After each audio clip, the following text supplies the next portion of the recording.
Hello, my name's Whitney Hill. I'm a Raleigh resident, and I want to talk about the Darryl Williams incident that's happened and what's going on with that. I'm responding to some demands that the city council has passed 7-0. And interestingly enough, the mayor did not vote on this, but it's a list of demands. And I want to just talk about a few of them and what my views are on it. And I don't totally disagree with some of these on here, but I'll talk to the some of these and explain how I what my views are on it. The number one is firing the police officers involved in Williams's death. Well, this thing just happened a couple of weeks ago, and the cam footage has been released. I'm not sure if that's really premature.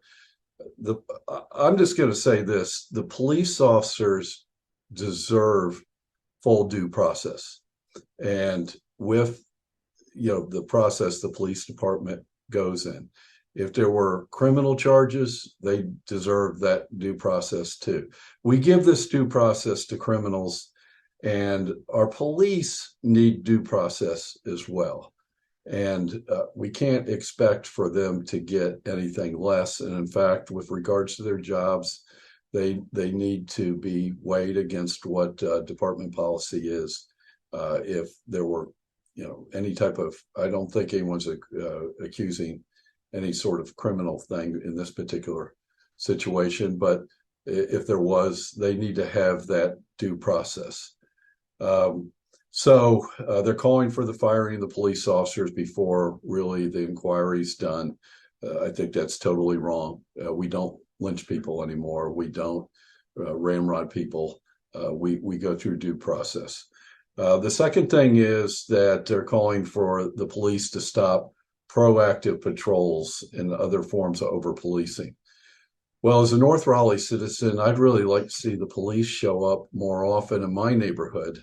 When one cruises through, it's a hallelujah breakdown because we're so understaffed in Raleigh that these guys do have to spend a lot of their time where crime is occurring.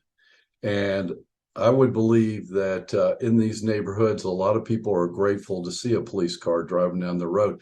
They may not be able to safely applaud it, but I think they're probably glad it's there. To me, the only people who are really going to have the problem there are the criminals. And I'm still not convinced that there's any kind of big problem with the police harassing economic groups of people or racial groups of people in Raleigh. I'm not seeing it in this case. This guy was breaking the law and had possession of drugs, and I don't know what all the deal is on it, but it may be that police officers weren't following policy or whatever. I don't, that's why you're having an investigation on it, and it's being looked into, and we need to wait for them to come back with the rulings on that.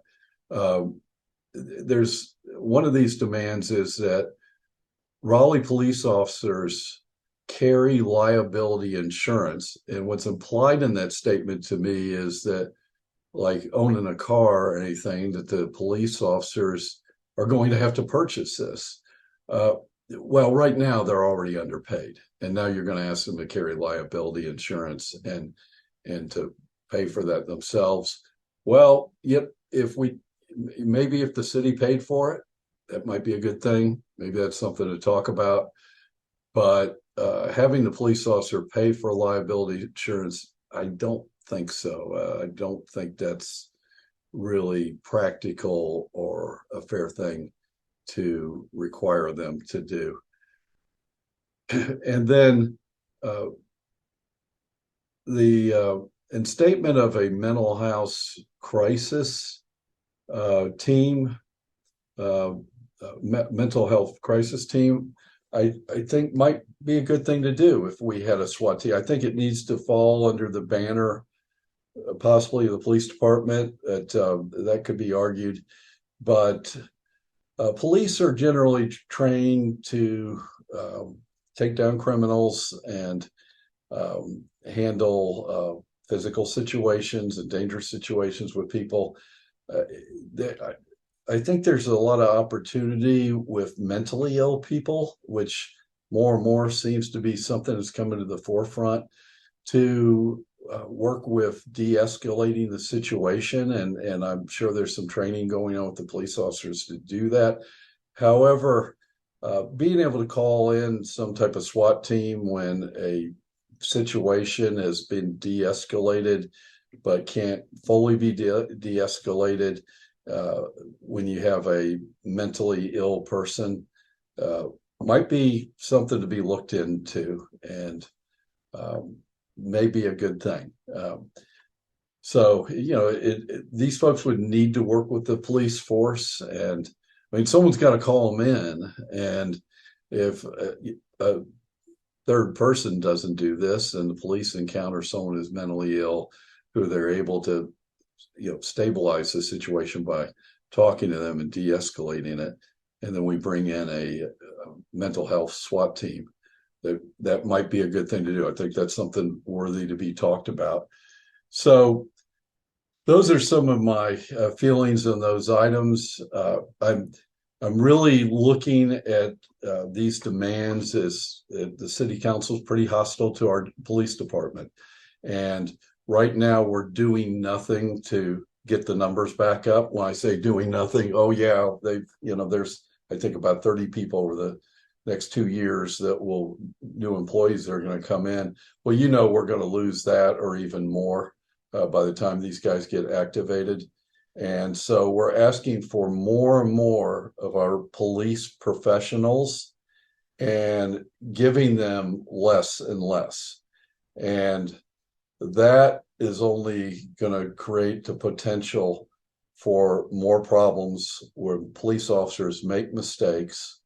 And we don't want those type of things. We don't want to have a George Floyd incident here in Raleigh. And the way to do that is to not overwork our police officers and be able to keep good people when we have them by paying them properly. It's a dangerous job. And right now, we underpay our police officers, and we need to take care of them. So again, my name's Whitney Hill. Those are my views, and I appreciate you watching this message.